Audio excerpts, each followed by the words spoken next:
Welcome to Less House More Moola podcast. I'm Laura Lynch, a certified financial planner professional and your host. For me, alternative or tiny living is more than just a lifestyle of minimalism or lower cost housing. It allows me to live a life aligned with my values. And as of October 2024, it also allowed us to become 100% debt and mortgage free. If you are looking for alternatives to the conventional path because you want to be more financially resilient and kinder to the earth, you have found the right podcast. So hit that subscribe button because new episodes are out every Thursday.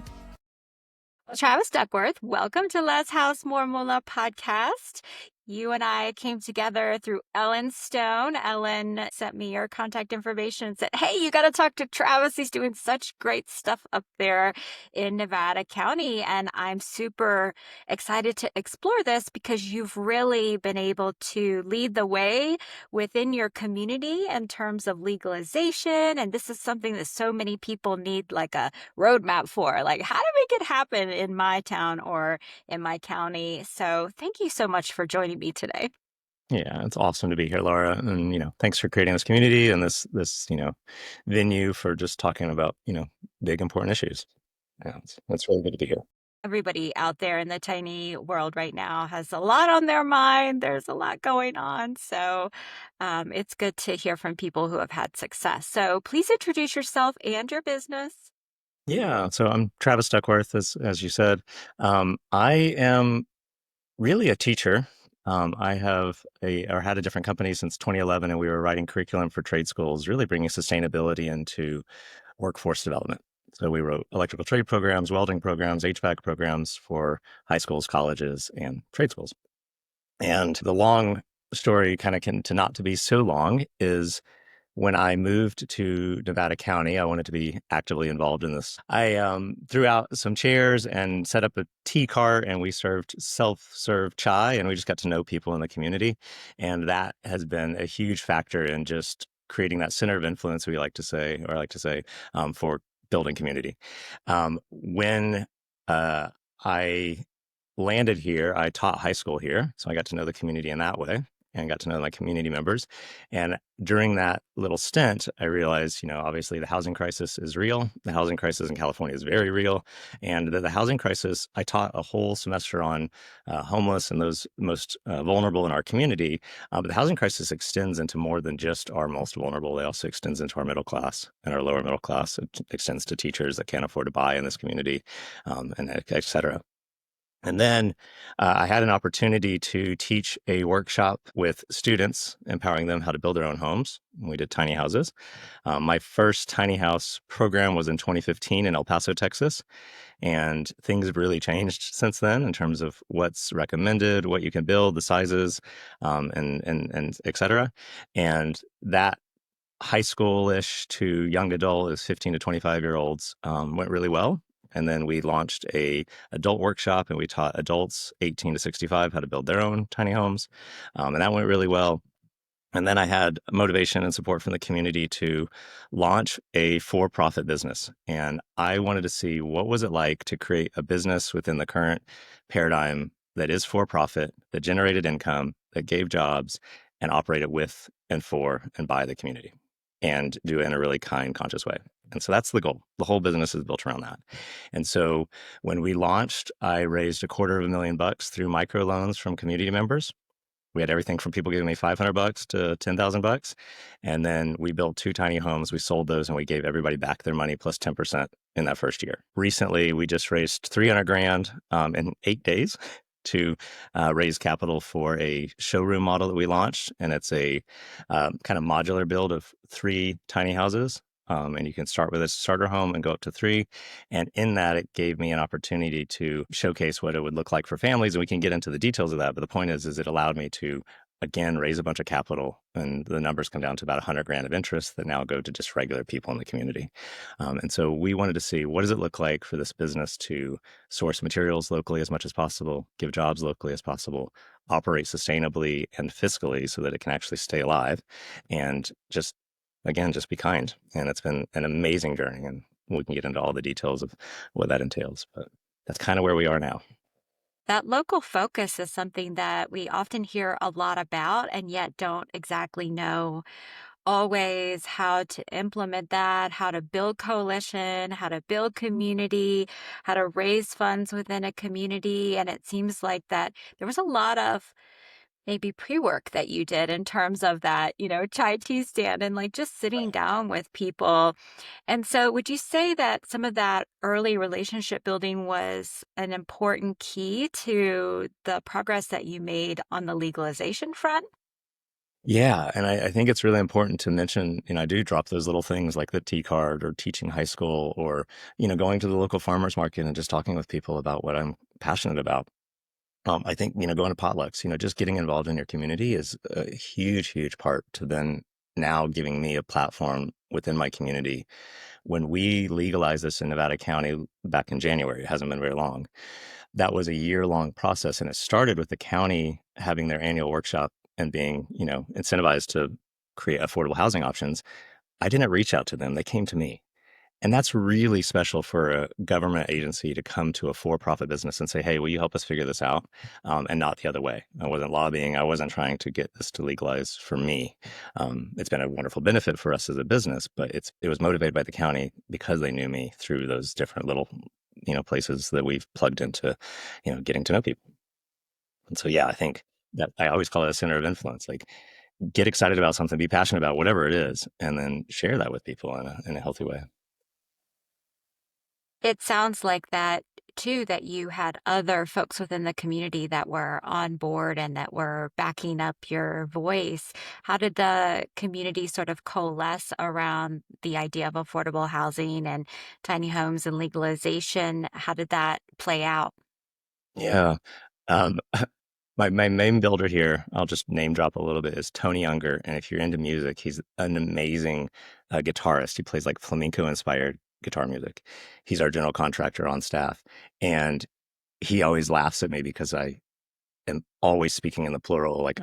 When I said I was jumping on a podcast, I said, we're going to go jump on a podcast because it's a collective thing. And we joke that it's a little mouse in my pocket, but it's really, it's anything that I'm doing has so many ties to other people in the community that are either supporting it, that helped motivate it, that are pushing for it, that are doing their own thing.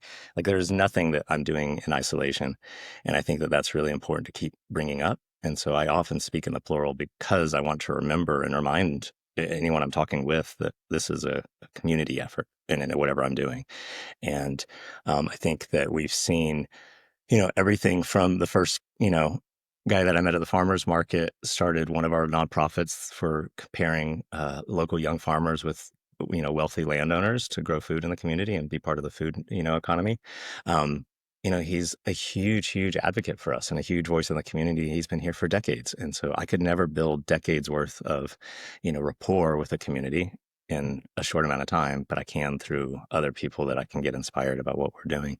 And so, yeah, in terms of affordable housing, it's a pretty known thing of how big of an issue it is here. And so, we have a motivation to do that. We have our local building director was just hired a couple of years ago. I swear it was for PR. He's just the sweetest, kindest person. And he's come to most of our open houses on a Saturday on his day off, spent 4 or 5 hours hanging out, just talking to people. And, I think he said it well, is like the tiny houses. I used to teach all different types of construction, from cob and straw bale to hempcrete to everything. And the tiny houses aren't the only answer for affordable housing, but they're definitely part of it. They're one tool in the tool belt. And so it was an easy thing to pass to allow for at least some part of our demographic to be able to be served. So you obviously, as all communities have, probably have some NIMBYs out there. How do you approach that? Yeah. We get more and more polarization happening in our country, which is tough. And that trickles into our communities for sure. But it's always been in opening up and trying to get to see other people's perspectives. One of the biggest ways that we did that, and for good and bad, we just passed this legislation to allow for tiny houses on wheels to be permanent dwellings, main dwellings, accessory dwellings, and cluster dwellings in high density and medium density areas. We did not allow RVs or vans or anything on wheels, which there was a big push for, especially to address our lowest, most vulnerable, community members, economic wise.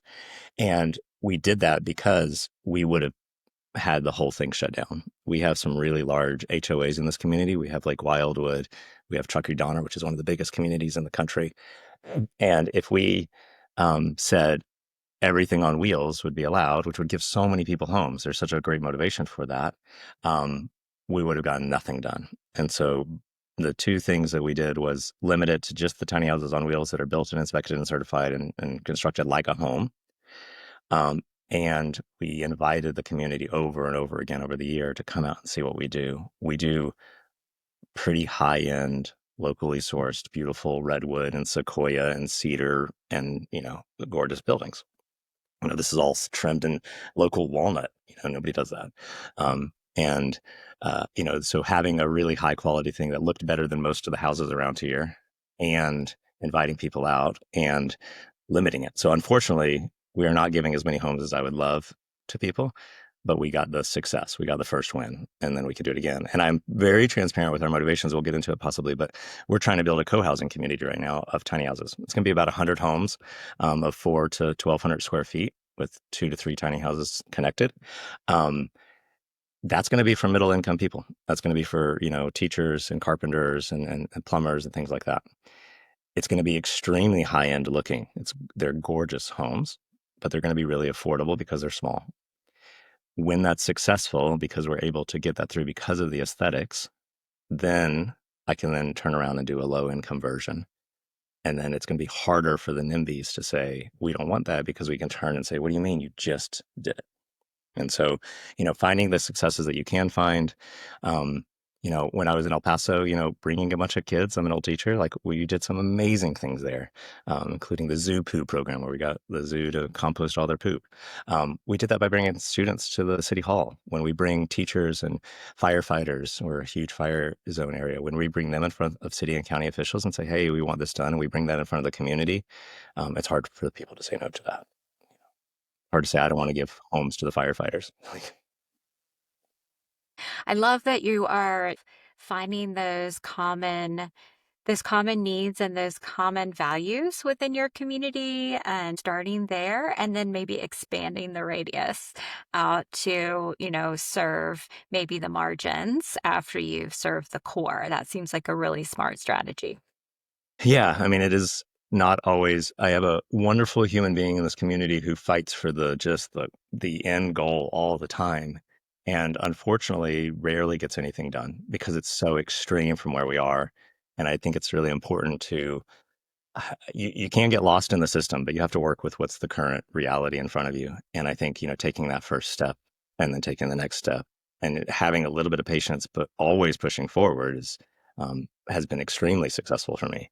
And it's because people can see, you know what, I don't know if I can go for that big, big, big, long thing, that Hail Mary, but I think I can take those first couple of steps. Yeah. So you are working on a community, Yeah. and Well, we'll see. what yeah, like a lot of progress in the last few hours on that point. Yeah. Tell us what other like pans in the fire that you have going on.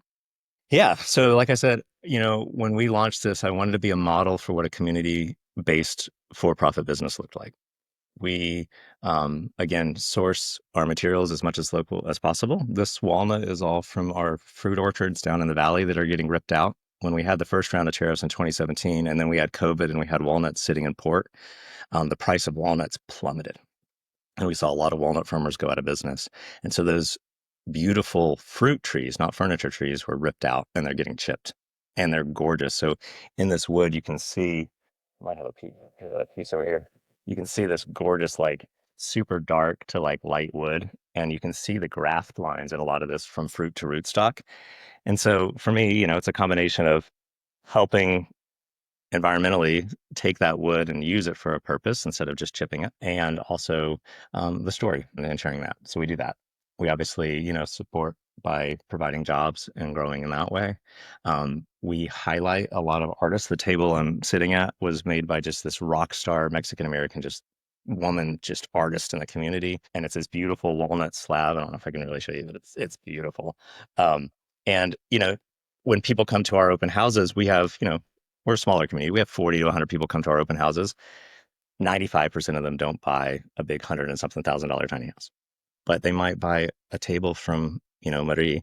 They might, hire our electrician to do a little renovation project on their, job. They might, get one of our local artists. This is being staged as a tea room. We'll be highlighting our local ceramic artists. So they might, buy some teacups from somebody in the community. And so just like always looking for ways to connect to others is both really cool and helps spread the love, so to speak. And it's also selfless. Like it's more marketing. It's more people talking about us. We just launched another microloan initiative to raise money to build these showroom models. We raised 300 grand. We're giving back 10% a year over 3 years. That's 30 grand times 3 years, 90 grand of interest.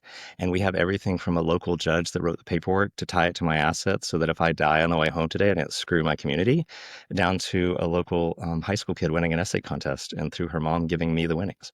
And we got to sit down at our co-op and have a cup of tea and talk about what does it mean to invest locally. Um, and there is, again, a ton of people that are talking about our business and spreading the word. And there's 100 grand that stays in our local economy. So, those kinds of things. We're launching a co-housing community. My goal is at the end of it is to say we raised the capital to do that with and for the community. That community was built for people in the community and it was built by people in the community. And so my goal is to raise those millions of dollars through a ton of people here locally. And I think we can do it. And then again, it's more of a motivation. It's more of an inspiration to share that and have it ripple out. Hey, you know how in the tiny and alternative living community, we're always talking about parking challenges? Well, Eric and I want to help with that. This is why we're opening up 2 parking spaces on our land in northern New Mexico. In addition to the amazing scenery, hiking, rafting, exploring, and the cool artist community, you will have access to the shared resources to fix any problems you might have encountered on your rig. For all the details on parking and problem solving, check out episode 88 of this podcast and then go to altamericandream.com to send us a request for parking. The community-minded thing seems to be something that is inherent in a community or maybe isn't. Like I just heard a whole long segment, multi-day segment on Marketplace about a town in Utah and the way that they just are so community and entrepreneurial minded, and everybody has their small business and everybody supports everybody's small business. And I wonder, have you shifted the community away from thinking, I'm going to buy everything, through e-commerce or big box or whatever? Do you think you've changed the mindset of the people in the community? It's a really complicated question. It's a really interesting one as you look across different communities in this country, especially.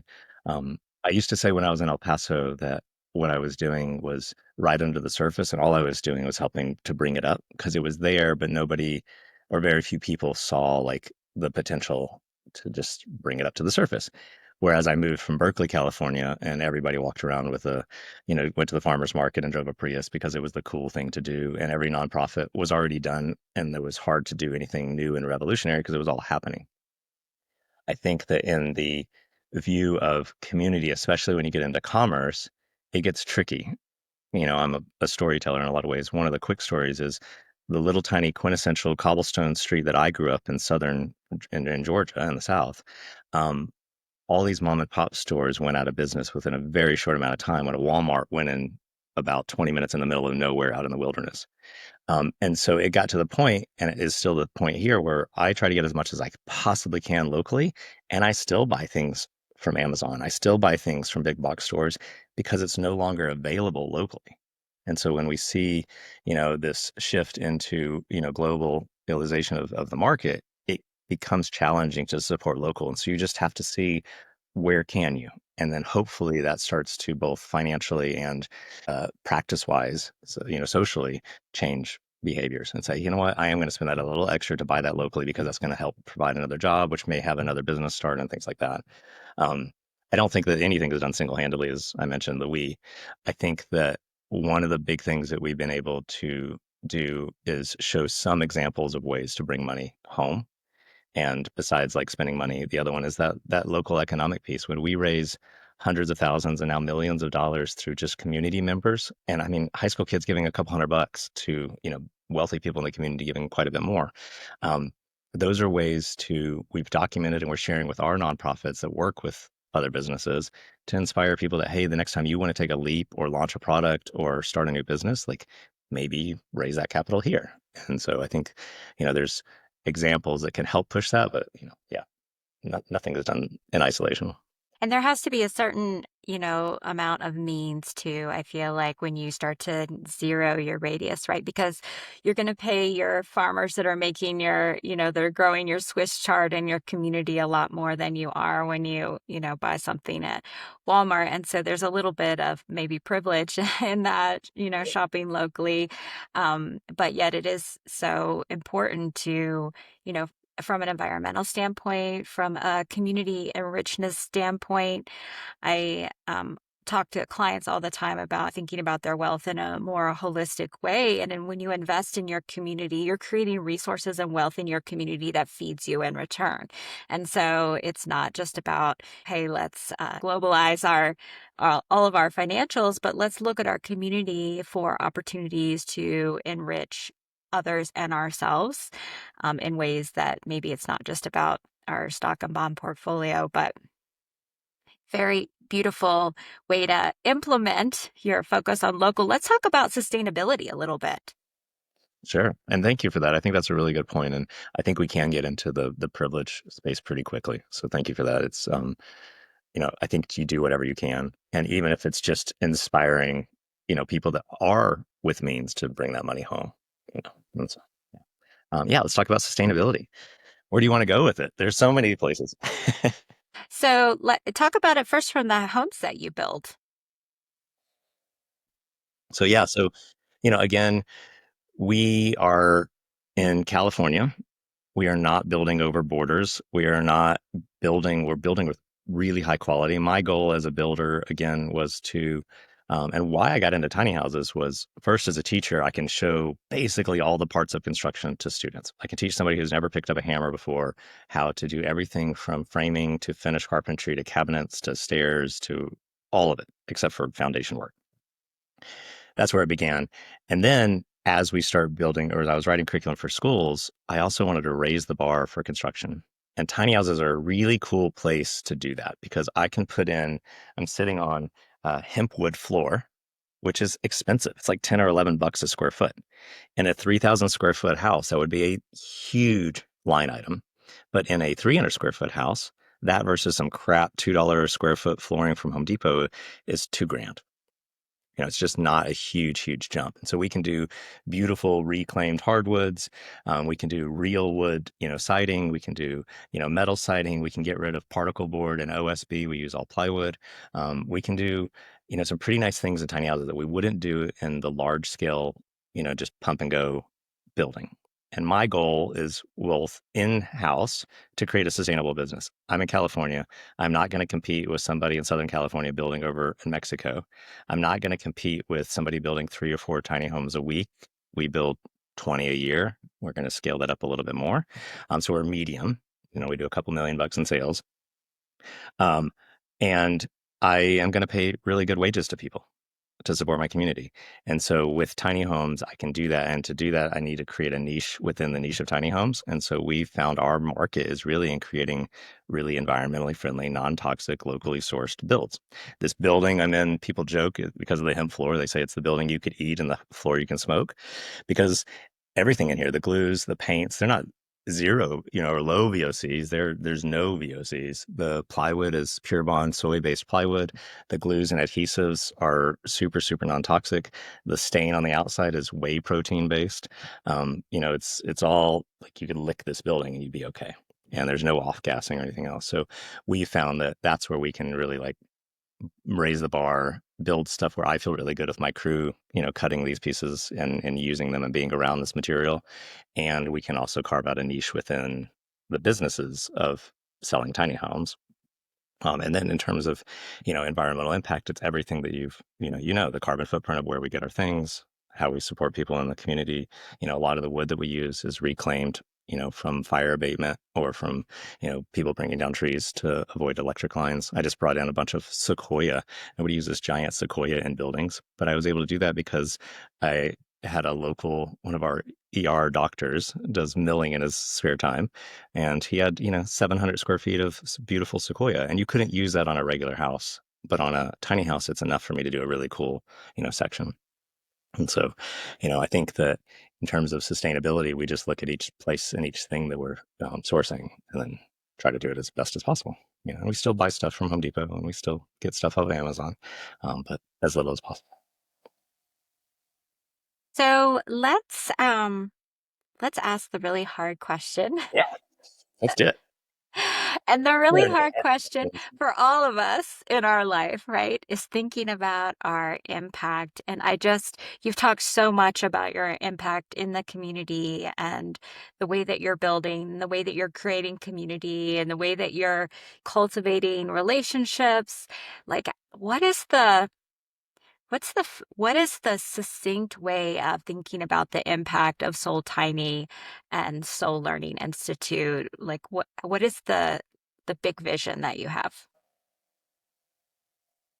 When I was a teacher, I was a high school teacher, and that was great to get involved in this community. Like I said, I taught roughly 20 to 30 students at a time. Over the course of the year, I teach 100 kids like throughout the day. That was awesome. And I got to inspire people to do cool things and to be good people. When I was a curriculum developer, we would host workshops and I would teach 30 teachers that then taught 100 kids at a time. The impact was way bigger. So what I do on the ground here at Learning and Soul Tiny is still being the teacher in the classroom. We are doing something in this community. We are inspiring people in this community. We are empowering change locally. And my goal is that we can document that, model that, share that, and inspire people across the country to do something similar, because that's where the impact is. So the impact to me has to ripple out. It has to say, hey, we built a business with really good ethics and we take less of a profit margin so we can still be competitive and still give affordable housing. We're not greedy. I pay my workers really, really well. I don't pay myself really, really well, but I pay enough to like put food on the table and keep going. We are carving out a product that I feel extremely good with, whether it's the people that are working with these materials as they build it or the people that live in them afterwards. This is extremely non-toxic builds, so I can feel good about that. They're also super high quality. We had a client a little while ago, and they had a manufacturer, and there was a small leak in their material in their tiny house. It flooded, but it was all good materials. Everything dried out beautifully because it wasn't just crap particle board that swells and goes to hell. We can do things better. And I really do want to inspire, other people to do things in their community that raise capital, that spend money locally. I want to inspire other people to build a co-housing community like we're going to be doing. I want to inspire people to raise the bar in whatever it is that they're doing. I'd love to see contractors and builders and architects. We invite them out to our open houses and have beautiful conversations to talk to their clients and say, you know what, I'm not going to build you a 3,000 square foot house. I'm going to build you a 2,000 square foot house for the same budget. And we're going to do it with way better materials. We're going to make it way more multifunctional. And it's going to be a better space for you to live in.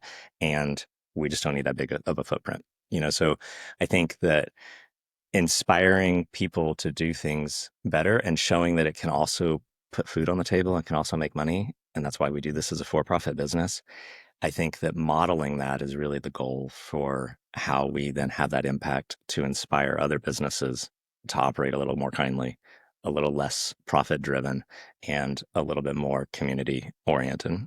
And then hopefully that spreads across other communities, not just ours. Because I think what you said is really important is there are a variety of receptivity communities across this country. I've lived everywhere across this country, and that's true. And we're in a certain place that really supports what we're doing, and I love that.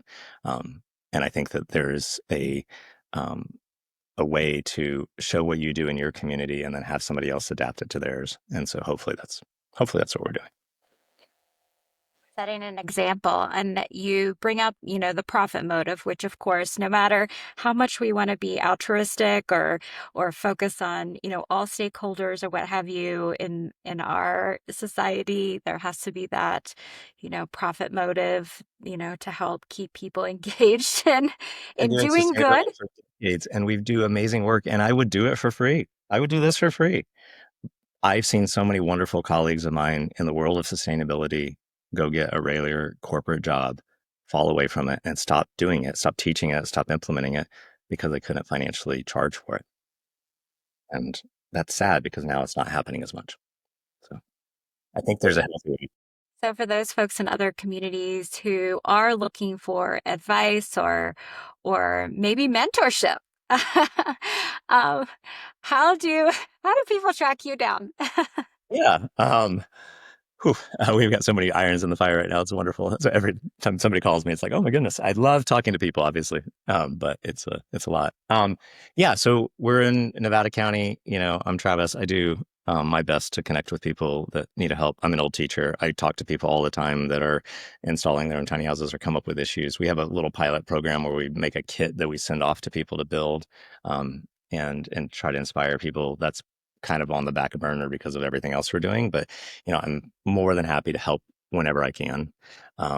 My email is Travis, Trav as in Victor IS, at soullearning.com. And yeah, we're Soul Tiny. We're out of Nevada City, California. We have a little website, Soul Tiny and Soul Learning for the educational components. But yeah, that's where we are.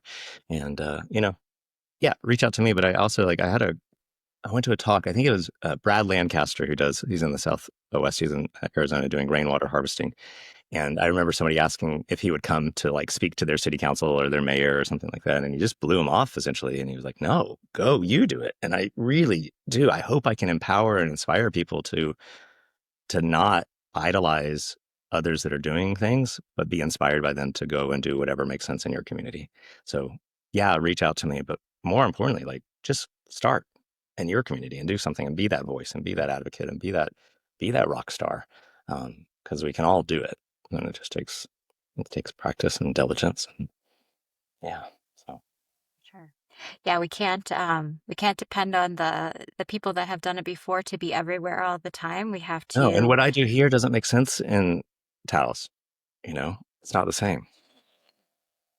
Well, Travis, thank you so much for inspiring and sharing the way that you have approached your business and your life and your relationships, and for the important work that you're doing in your area. And I really appreciate our conversation today. And hopefully that can help other people, take that first step. Yeah.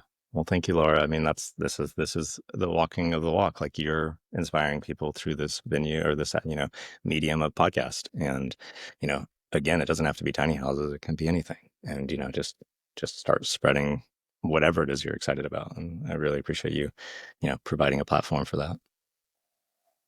Thanks for your time. Thanks for having me. Less House More Moola podcast is created, hosted, and produced by me, Laura Lynch, here in my tiny house. I'm so grateful to you for being along on this journey with me. We are not alone in wanting to live a life that is more gentle on our earth and provides us with financial freedom. So when you have a conversation with someone else considering what alternatives are out there, make sure you share this podcast with them. Let's bring them along with us. Please see the show notes for an important disclosure regarding the Tiny House Advisor LLC in this episode.